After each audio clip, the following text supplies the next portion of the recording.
Hello, beautiful souls. Welcome back to the White Light Collective podcast. I'm your host, Monique Morrison, and this is episode 6. So today I am honored to be joined by Patricia Pulcine, a yoga therapist, Reiki Master, sound healing practitioner, and the founder of Peaceful Warrior Wellness Studio. Patricia has immersed in the world of yoga, somatic healing, and authentic movement for over 30 years, and her work is deeply rooted in supporting others through trauma informed practices that nurture the body, mind, and spirit. In this episode, we will be exploring healing powers, the healing power of presence, how movement is medicine, and what it truly means to walk the path of a peaceful warrior. And if you're joining us live, please comment on the feed and be entered to win a $25 gift card from Moonbeam Healing as a way of saying thank you for being a part of this journey with us. So we will dive in, and thanks so much for joining us today, Patricia. Thank you so much for inviting me. It's actually, I think it's my honor to be here with you. Awesome. Yeah, and so I've known you for quite some time, uh and so I'm excited to have this conversation because I know that you have just a breadth, like such a wide range of kind of knowledge and wisdom, and you've been doing this for quite some time, over 30 years. And so maybe what we can do is kind of start, and you can take us back to the beginning, like what first drew you to yoga and embodiment practices over 30 years ago. Sure. Thank you for that. I will say that I still feel like a beginner. I'm still learning every day and discovering things about myself and about these practices that we use. So it's a little surreal for me to be here and sharing, wisdom and knowledge because I feel like I'm still the student, really. Mm, Um, but in terms of how I found my way to where I am today, I tell this story pretty often because I think it's kind of telling.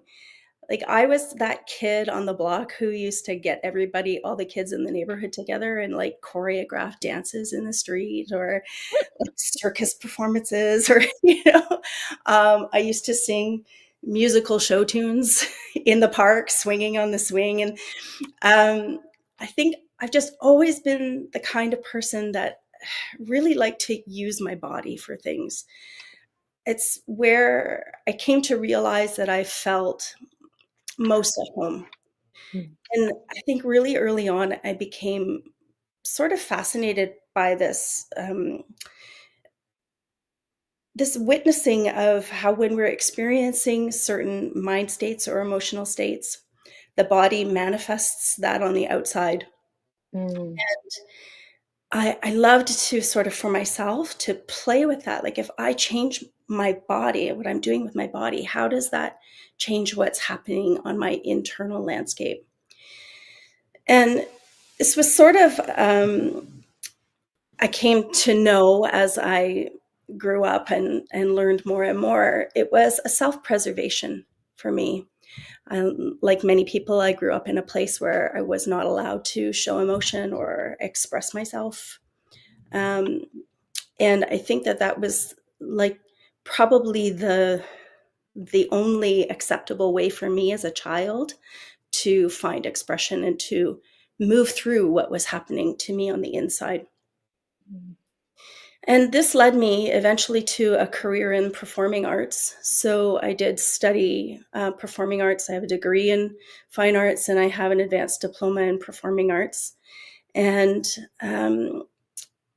what I came to discover was that my journey through the arts was really a way for me to begin to know myself on a deeper level and to process the things that I hadn't been allowed to process in my earlier years. So I was working through theater and dance and movement and mask and all different kinds of wonderful performative things. But as I grew and grew, I got to a place where these things weren't really fulfilling my spirit as much anymore.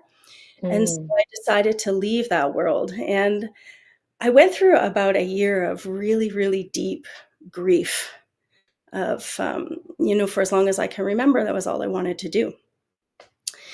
And it just so happened that this yoga teacher training sort of fell into my lap. I didn't even really research it or know what it entailed or what was going to happen to me. I just signed up. Previous to that, I had been practicing yoga on my own in my living room for maybe about 15 years at that point. mm. So I think that it was just a natural progression for me to find a different way to move my body as a way to process, as an outlet. So, and then here I am. I've been teaching for 10 years now. Wow. So 10 years since I took that certification. And like when you found that yoga teacher training, like, or when you took it, is that like the moment or like the experience when you realized that this was going to be kind of like your soul's work? That's a really interesting question. So, our teacher put it to us that once you learn this skill of teaching yoga, you are sort of spiritually obligated to share it. Mm, I've always been someone who's not shy to be in front of a room of people and not shy to sort of, I don't know, like I don't know how to say this and be humble, but like to take the reins and to say, hey, come on, guys, let's do this thing. hmm. Um, if it works, it works. If it doesn't, we tried. It's all good. Yeah. So I think I don't know if it was really an aha moment, as much as it was just a natural progression for me to take my personality and couple it with the skills that I had learned, and just to keep moving forward with it. Now, ironically, I had never set up out to own my own studio. That was not on my radar whatsoever. It's just something that just kind of was a progression that just, I think it took me along for the ride. And so here I am. I continue to learn and train in different ways and different modalities, and it's just really my joy and my honor to share what I learn with whoever wants to come. I love that. And so how did like the Peaceful Warrior Wellness Studio like come to life? Like how did that evolve and become like the vision behind what you do? There was a progression. So back in 2016, I started a place called the Yoga Co-op. Um, it was a place I wanted to share with other people who were in a situation like me, who had some skills or offerings, but maybe didn't have the funds or the support to um, strike out on their own. And Mm, so became kind of an incubator space for other healing arts practitioners and movement practitioners. And mm, it was on Gore Street, and we had some, kind of trouble down there. And so things just sort of dispersed. And when I decided to move location, that's when I decided to just grow into something that was a little bit more personal to me. And mm, the name Peaceful Warrior came to me through a practice that my teacher shared with me, and it's in moving through the warrior series of asana. It was just something that she said about being a peaceful warrior, about still having that strength and determination and values, which we talk about in the yoga world, in the yamas and the niyamas, those observances and the way we live our life in a righteous way without having to be a warring type person, to have that strength on the inside and still be soft in some way. mm. I love that so much. And I think that there's like, I think there's like an eloquence that you can have, but still embrace that warrior quality of of going for the things like you were saying, like not being afraid and like pushing forward, but still being able to have that softness. And so you kind of wear a lot of hats because you are a yoga therapist, you're a sound healer, Reiki practitioner, business owner, grandmother. And so I guess how has your identity evolved like through these roles? How have things kind of shifted and transitioned for you? Wow, you ask such great questions. Um, I think my evolution, particularly I've been feeling in the last maybe 5 years or so, Hmm. has been, a desire or a calling to now, step more into my wisdom.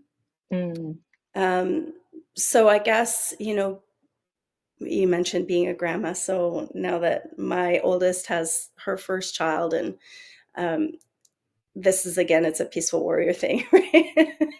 Anybody who has daughters will know there's a line, right, that you have to still hold on to your convictions and be firm and strong, but approach that with softness.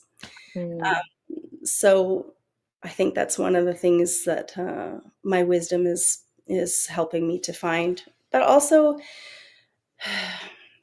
I wouldn't say always, I was often shy or nervous to share myself um, in a way that put me in sort of a light of being a teacher or being a guru or being someone who knows more than anybody else.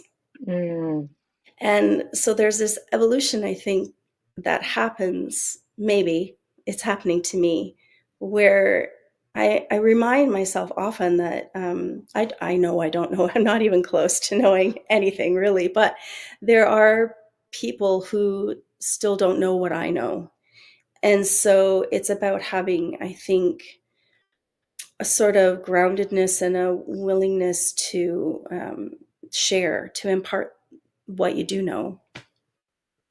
I really like that, and I think it's so true because everyone's on different, I guess, like in different phases of their journey.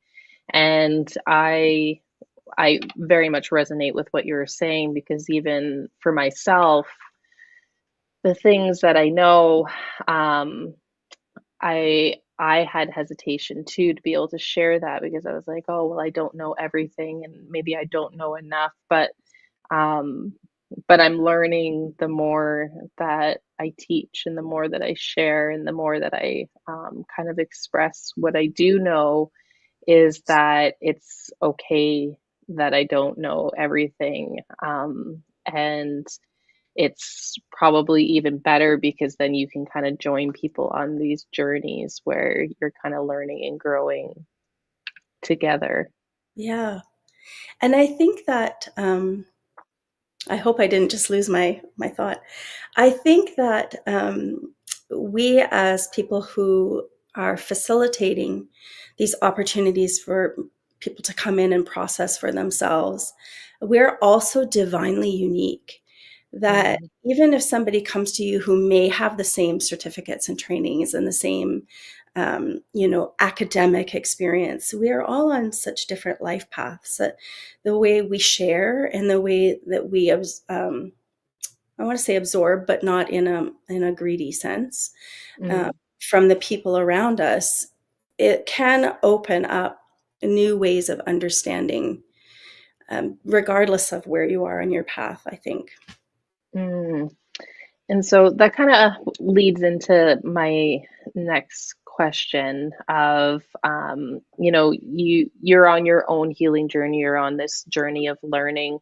Are there like any kind of moments or like transformational lessons that like have really stood out to you, like that you've experienced like on this journey that like um that kind of like either pushed you down this path or like was pivotal in just in general in your life experience? Thank you for asking me that, but I'm not sure I can pinpoint just one. Yeah. Even if there's like any experience that you want to share. Most recently, I've been on 2 journeys now to South America.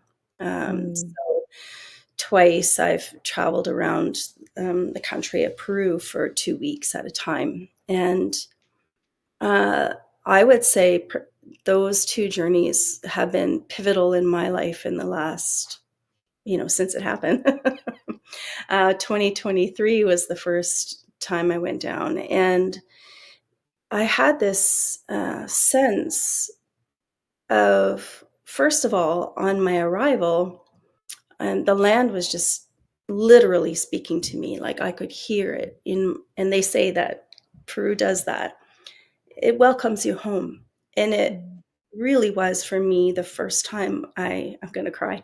Um, the first time in my life that I actually did feel like I was somewhere I could call home.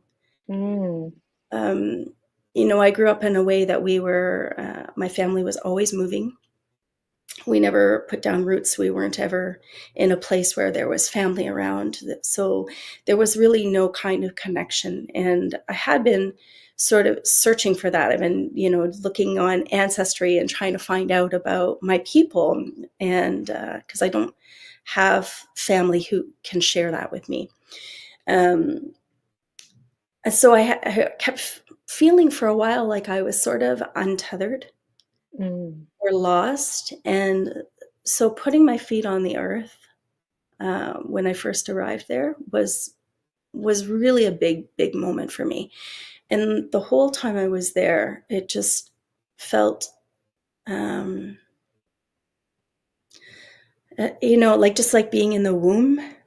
Everything was in flow, and when it came time to leave, I went into really deep grief. It was like, it was like being forced to leave your home. I was being forced to leave my home and come back. And in that time that I was there, through my experiences there, I could feel that I had, like, my whole DNA was completely rearranged. And mm. I was no longer the same person I was when I arrived there. And so Beautiful.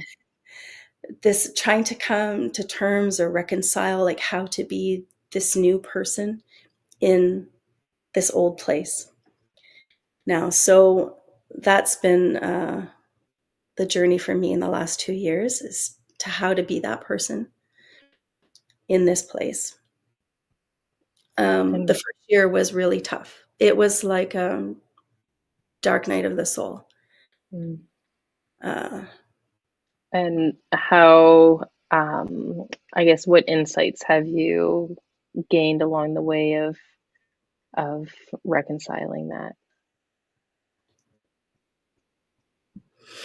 well, it's encouraged me to not lose faith, to keep up with my daily practice as a thing that sustains me. Mm, Um, it's reminded me the importance of being in nature, and that those divine things are inside of us. So we're not searching outwardly to find that thing that makes you feel like home. Home mhm. has to be in here. Um, And do you find that you can kind of connect with that energy even though you're here? Have you taken like quiet moments and like been able to like feel that connection again? yes, I do try to connect with that energy daily. So in the Incan tradition, they worship the sun, and so anytime I see the sun, that's a connection for me. Anytime I get my feet on the earth, that's also a connection for me. And it was said that there was a time that was prophesied where the medicine people would come back to the forefront, and that would be the time for them to share their traditions and their medicines. And Mm, so they say that now is the time. This has been happening for a few years now. You know, the story of the condor and the eagle, and then blending the traditions of the North and the South. And so the medicine people there are very willing to share their knowledge because they want us to learn it and share it so that it can benefit the whole planet. Mm. So when I'm offering Reiki sessions, or when I'm offering sound healing sessions, I have instruments that I brought home from Peru. I also have some teachings that were given to me that I use if spirit tells me that's what to do. So I do connect with that energy daily, but it would be nice to go back there in person. Yeah, yeah. Soon. It's always nice to return home. And so Mhm. do you think that like that feeling of being home, do you think that part of that has to do with maybe you were from there in a past life, or that that's where your ancestry along the way was there? Mhm. Yes, I have seen. I'm counting. I have seen myself in past lives there. I think 3 or 4 times, Mm. in different places that I've been to in the country while I was there. Hmm. So yeah, there's a familiarity that way. There was the last time I was there, we visited a temple that I hadn't been to before, and I saw myself, like, even before that, there was such a familiarity with the place that it's like I knew where to go and I knew what to do, even though I had never been there before. And I knew there was a clearing where we all gathered and we did a ceremony there. And our guide was explaining to us that there had once been a big stone altar there, but they took it.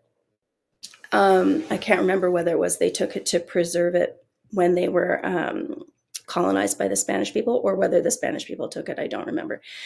But even before he said that, I walked into that space and walked right up to the altar and gave my offering, even though the altar wasn't there anymore. Mm.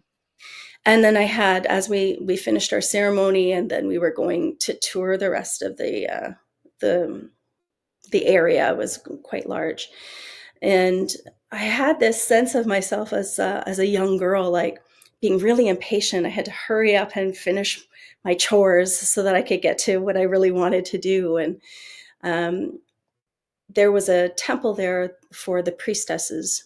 And I had this strong sense that I had a desire to go in, but I wasn't allowed. Mm. As I turned to face, there was a small pond sort of area. I turned to face that, and all of a sudden it was just vibrant and alive in my mind with vegetation and animals. And it was like I was standing in the past and seeing that. I love that you got to experience that. Yeah. And then being forced to leave there, it was heartbreaking. uh, And yeah. so that was 2023 was your first time. So you did you go back again last year? Yes. Yeah. And are you planning to go again this year? No.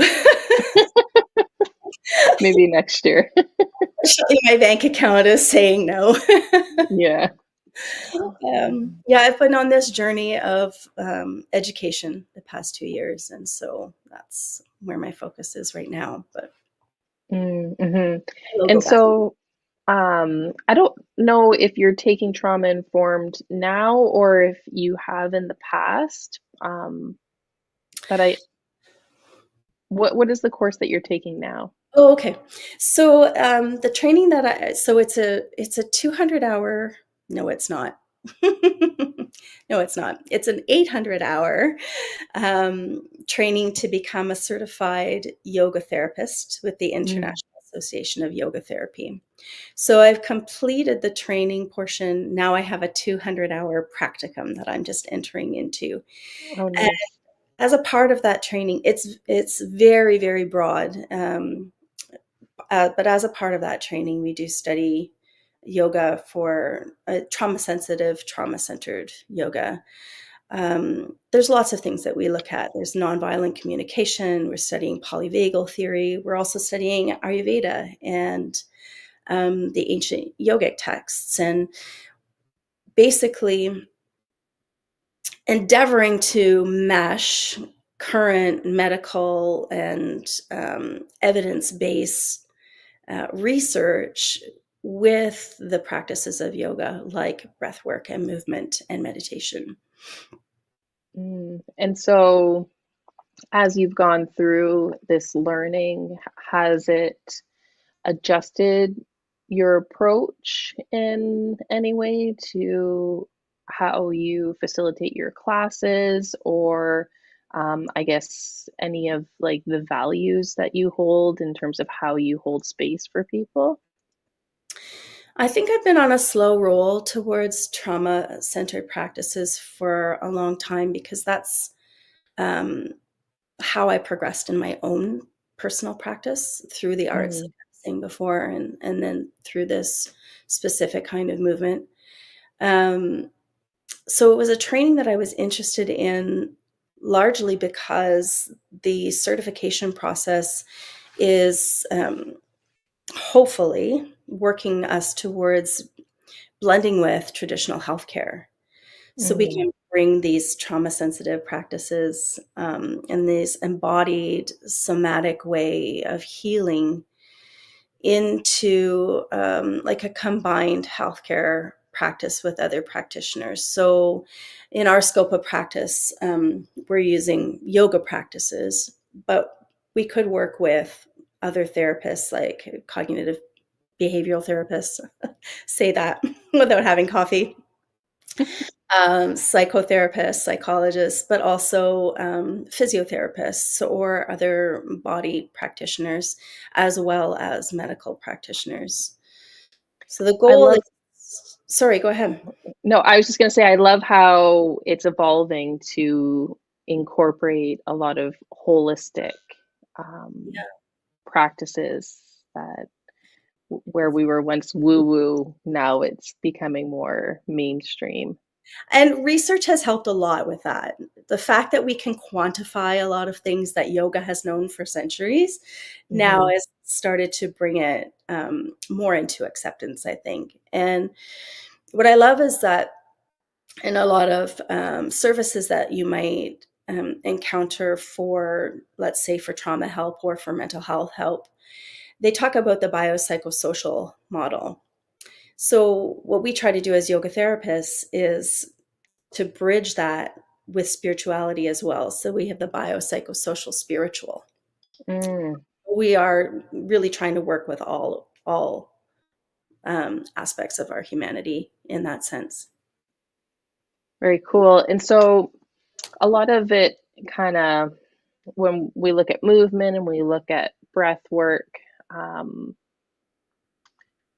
how can, like, do you find that that's movement and breath work is like a nice, like, safe entry point for someone healing from like emotional or physical trauma? Like, I do. And not all yoga therapists work in the same way. It depends on the school you come from. mm, My school just happened to be the embodied school of yoga therapy. So it's the way we approach things is through a co assessment. So rather than you come in and I'm assessing you, taking notes, it's more of a dialogue, and we co-create practices based on what feels like a resource for you in the moment. So for some people, movement is, I mean, if you're bedridden, for instance, movement could be out of the question for you. For some people, just sitting still and breathing could feel more safe. But for other people, let's say, for instance, if you're the type of person who needs to motor out a lot, sitting still and breathing is not going to be the practice I'm going to start with for you, right? We're going mm. to start by creating some movement, and then maybe we get there after.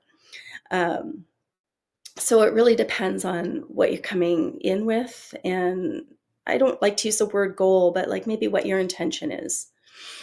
I love that it's a co-creation process because, um, you know, sometimes when things are more prescriptive, people don't have the ownership over it. But when they feel that they've kind of invested, and I don't know if invested is the right word, but they've like invested kind of their focus and their time to be able to like assess themselves in like that co-creation process of like discovering what it is that they do need, then I'd imagine that following through on that might be a little bit easier because they're naturally invested because they of the co-creation process. Yeah, I would agree with that.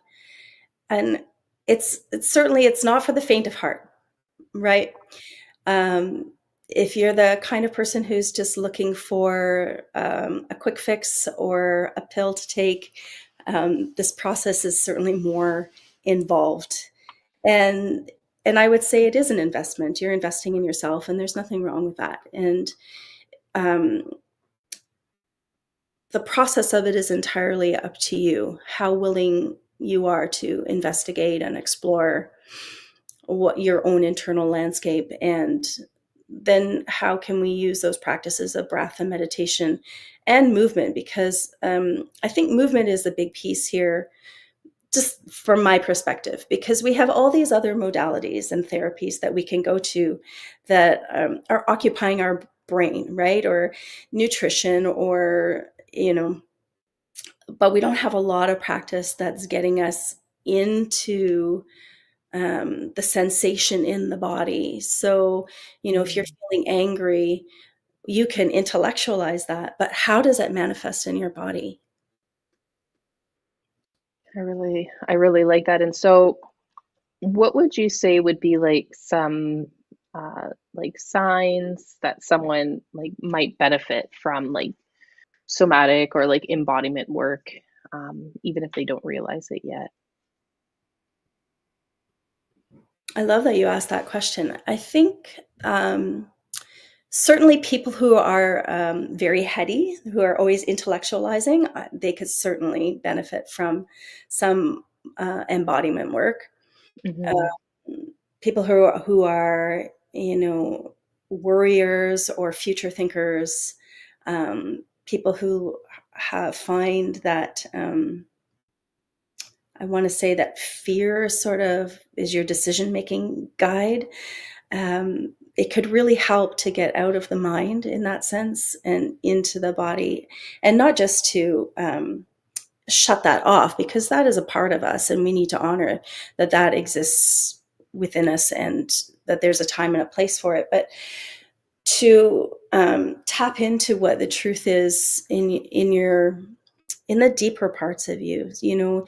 In yoga we talk about the koshas, which are the 5 layers of our being, I guess, and each one is more subtle. So in the yoga therapy practice, we would work through all 5 of those koshas, or the word kosha translates as a sheath or layer.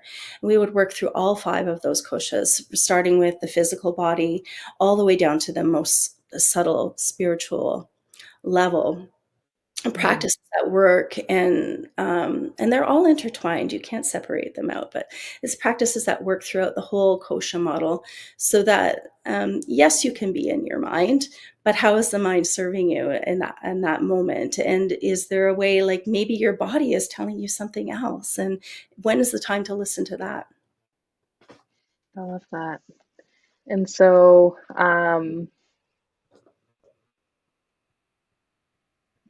I guess, do you find that people that might be heady or like future thinkers, when they take the time to do embodiment practices, or even like a part of your yoga classes, um, and they're going through that, do you find that people can naturally go through like deep emotional releases during those sessions?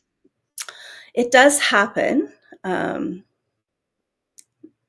I wouldn't say it happens often because I feel like a lot of times the processing continues even after the session. Mm, So, as you know, as a Reiki practitioner yourself, like sometimes the pennies just continue to drop. It can come to you in dreams, or it can come to you in little moments of mhm, enlightenment, or, it could be, a week later, you're having an argument with somebody, and then you have a realization that, oh, I've been here before, and I'm going to do something different this time and make a choice. Um, mhm. so, yes, there are moments where emotions come through in the practice, and there are moments when it happens later. Mhm. Yeah, I could see that. And so you, in addition to the yoga, you also do Reiki and sound healing.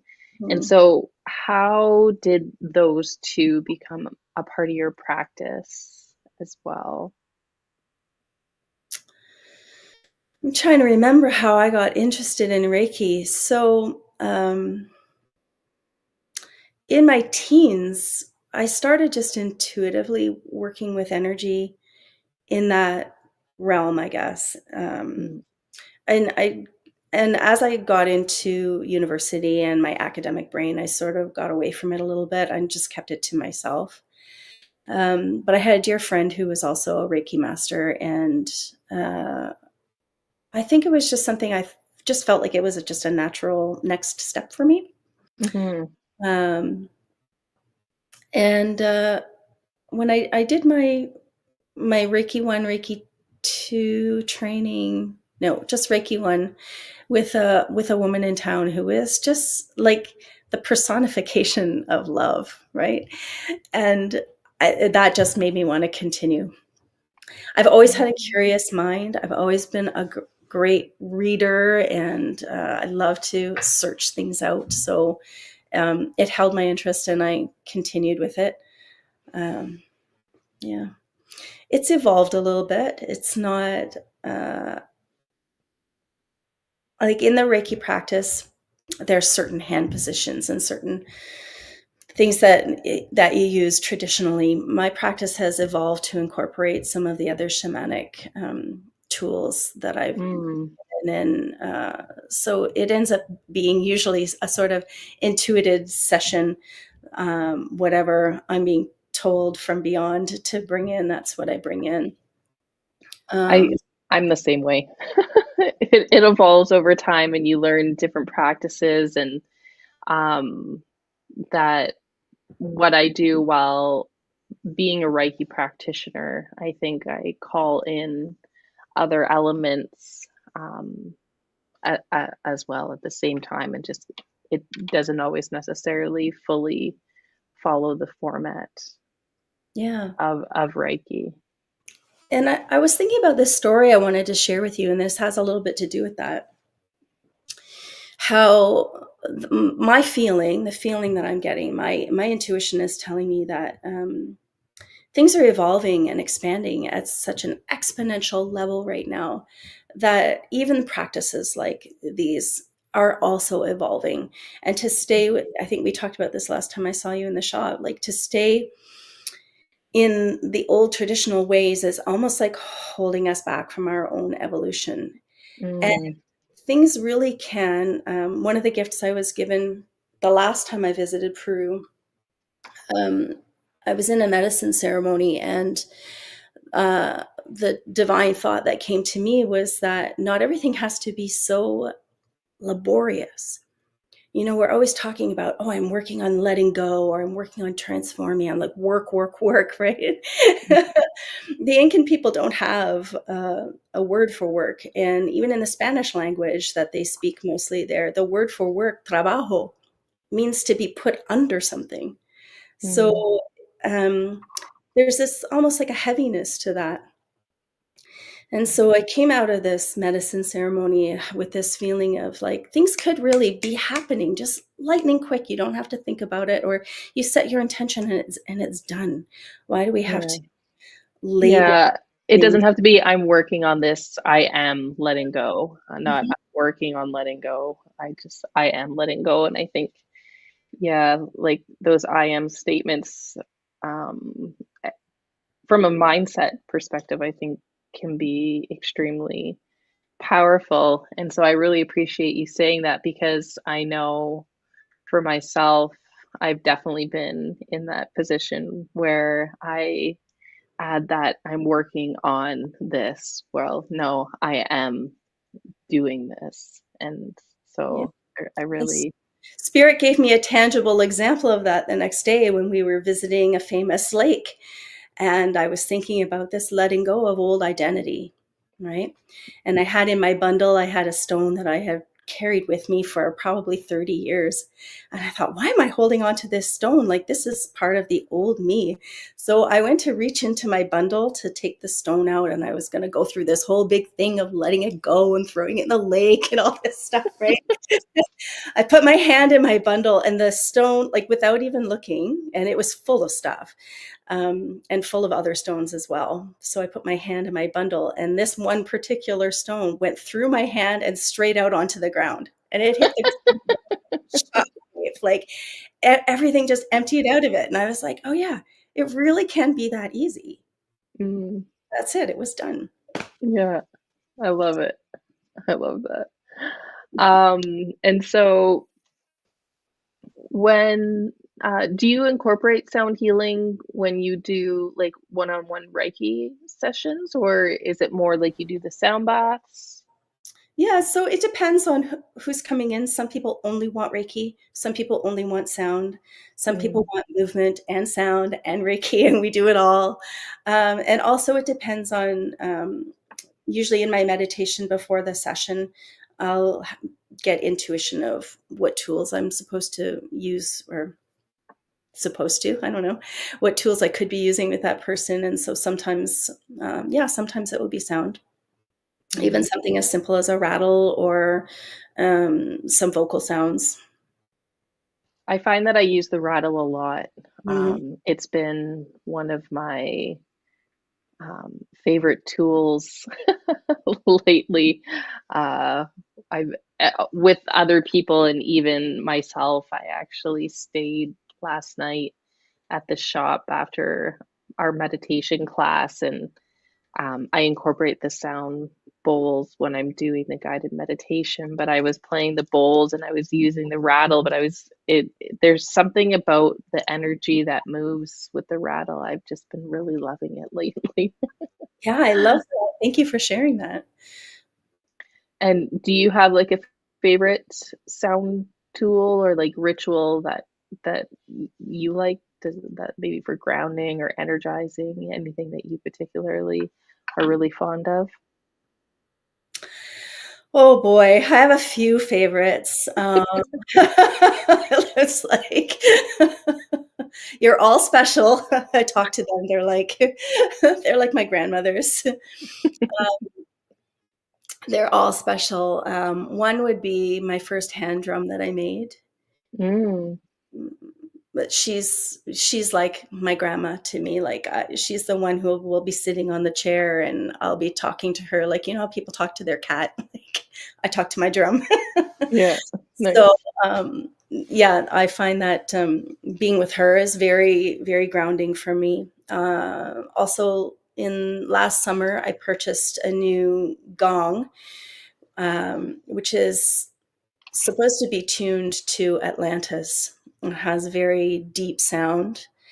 Uh, Mm, I find that really allows me to go deeper into myself, just, not doing anything fancy, just sitting and striking the gong. A lot of mm. people tend to really like it as well. So sometimes I'll just at the end of yoga practice, I'll incorporate that into the Shavasana. Of course, I have the crystal bowls. They're they're at 432 hertz, so the sound of they say is more closely connected to our earth connection, and I have all seven of those. Yeah, I don't know. My rattle. Love it. Yeah. Yeah. So for you personally, what are your some what are some of your go-to practices that you like to do for like coming back to your center when life gets overwhelming? Hmm. I there's a few that I like to use. When I'm feeling out of my body, the best thing for me is to just come back to Surya Namaskar, the sun salutations, and just, linking movement with breath and feeling the way you're connected to the ground. And I say this a lot, like grounding precedes all movement. So you can't move without first leaning into the earth. Mm, So it not only helps me to feel more connected to my body through my breath and through my movement, but also helps me to feel more grounded and connected to the earth. Every morning, I sing a blessing to the water, and I clear with the water, and I use a practice that they use in Peru um, to get rid of what they would call heavy energy. So they don't talk about negative and positive, but heavy energies. So there's different practices you can use, and I've shared this with people who come to my sound baths too. We'll do a ceremony where you give an offering, but what you're really offering is those heavy energies, and you say "hucha." mm, Say that 3 times into the water, and bless the water, and then the water blesses me. And I love that. And so for someone that wants to work on staying grounded, um, what um, would you suggest doing that ritual? Is there a particular pose that you find to be very grounding that's easy for people to do in the moment? A breath work? What what would you suggest for someone that's like, I always feel untethered? yeah, and there's a really simple thing you can do, particularly if the practices of yoga are new to you. If you're somewhere where you can take off your socks and shoes and stand on the earth, that will Mm, help.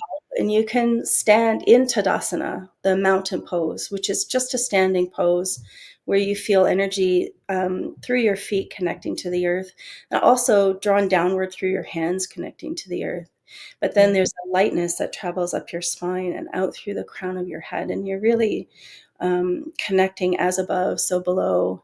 And I like to say we're human beings riding this plane of human existence in between. And then you could add to that a breath where you're just breathing comfortably in through your nose and out through your nose, but making the exhale longer than the inhale. mm, So the longer exhale can help you to feel a softness and ease come into your mind, into your body. If you're someone who likes to play with sound, the simple chant of Om is also very grounding. And if you're self conscious and you don't want to say it out loud, you can just say it in your head, and it will have mhm. a very strong effect. Chanting has really been something that I'd say probably for the last year and a half, almost 2 years, has become a really big part of my personal practice. And there's chanting, and then there's some mantras too that I've really been into. So definitely like that. So I guess what do you wish more people understood about healing, like not just physically, but like emotionally and spiritually? Like, do you think that there's like any misconceptions or just something people aren't aware of that you wish that you could like shout out on the rooftop to the whole world? I'm really glad you asked me that because for the last couple of days, it's been on my mind. What do we mean when we say healing? Because somebody who has stage 4 cancer and is in a bed somewhere, is their cancer going to be healed? Mm, N- You know, I'd like to say, I'd like to hope so, but probably not. But can that person still have a sense of happiness and peace and well-being. So I think maybe we need to explore for ourselves individually what the term healing means, Mm. and then find a way to go out and make that happen for yourself. Because it could mean that it could mean acceptance, it could be self-compassion, it could just be a softening around whatever it is that you've got going on, and still finding a way to um, create a feeling of non-attachment, Mm. contentment. So these are all the philosophies of yoga, right? Mm-hmm. And other spiritual practices as well, but in my world it's the yoga. um, yeah, so what does healing actually look like for you? Is it just, I don't want to say the word just, is it about being whole? Is it about being happy? Is it about being, it could be like physically strong, mentally strong, emotionally strong, spiritually Mm. strong and connected? Yeah, feeling joy. Hmm. Yeah, and it is different for everyone, definitely. Um, so yeah, I guess taking like being taking conscious contemplation to understand what healing is. And know that you're in charge of it. Like, just Hmm. making that investment in yourself and setting that intention for yourself. I think that a lot of us wish that we could go somewhere to be healed, have someone do the work for us, but it doesn't work that Hmm. way, unfortunately. Mhm. So we just have time for probably just a couple more questions. So, what's one piece of wisdom that you return to again and again in your own life?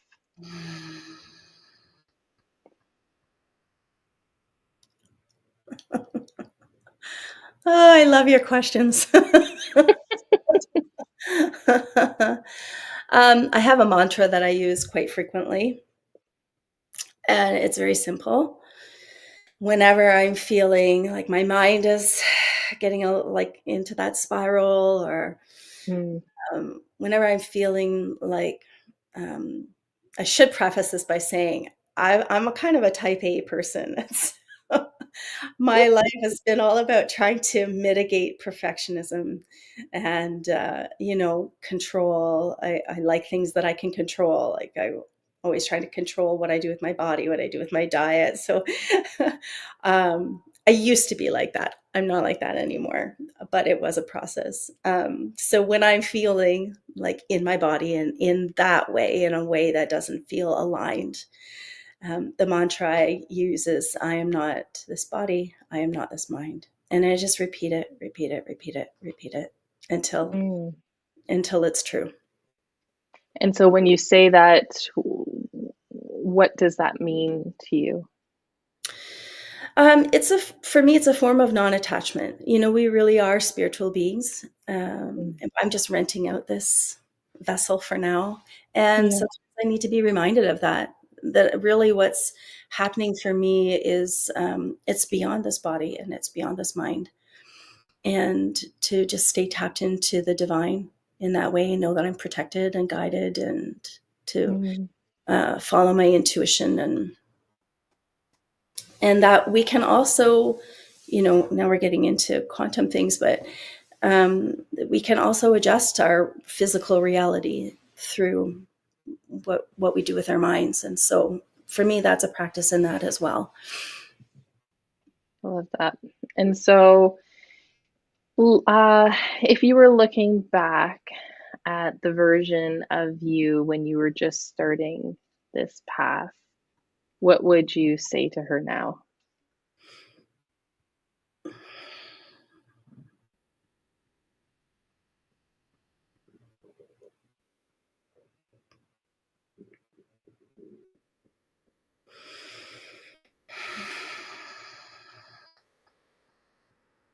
Just keep going.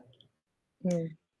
The path is sometimes obscured and very often doesn't look like what you think it will or what you hope it will, or Mm. and that doesn't mean that it's the wrong path. Yeah. Yeah. What we envision when we make plans, it often is it can be very, very different, although at pieces and essences of it um, can can be the same. And so I usually end the podcast with sharing, giving you the space to be able to share any last thoughts, or if there's anything that you feel called that you want to share with the people watching, um, impart any last bits of wisdom. You can let me know if there's Yeah. anything on your heart. Give me a second. I'll just tap in and see if there's anything that anyone who's listening might need to hear.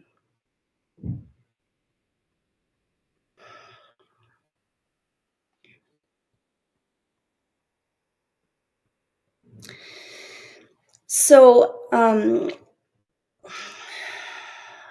one thing I learned from my journeys to Peru and the Incan tradition, as I mentioned, they worship the sun. And it's important for us to, if we can, to get out and look at the sun without sunglasses, so unfiltered sun in your eyes. The sun is a portal. Mm. And so we take that energy in through the eyes and it goes right into your pineal gland. And it reminds me of how they look at the sun in three aspects. There's that sun that we see on the horizon, that's the galactic sun. There's also Intitata, who is the father sun. This is like divine, the divine sun. So some might call it Shiva, some might call it divine consciousness, some might call it God or creator. So this divine sun. But then there's also our inner sun. And so when we look at the sun, we take in all those other two aspects of the sun and we draw the sun into ourselves so that we can remind ourselves that we are beings of light and that we Mm. are loved. We are love. We are loving beings of light. And I think sometimes we just need to be reminded of that. Mm. I love that. Thank you.